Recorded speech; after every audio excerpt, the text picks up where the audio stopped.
మోయమంటే నేను ఎంత రే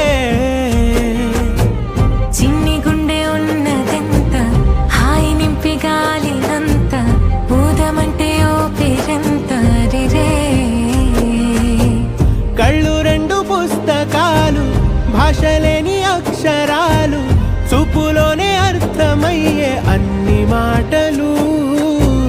ముందు లేని ఆనవాలు లేనిపోని కారణాలు కొత్త కొత్త ఓనమాలు ఎన్ని మాయలు కథలెన్నో చెప్పారు కవితల్ని రాశారు కాలాలు దాటారు యుద్ధాలు చేశారు ప్రేమలో తప్పు లేదు ప్రేమలో కథలెన్నో చెప్పారు కవితల్ని రాశారు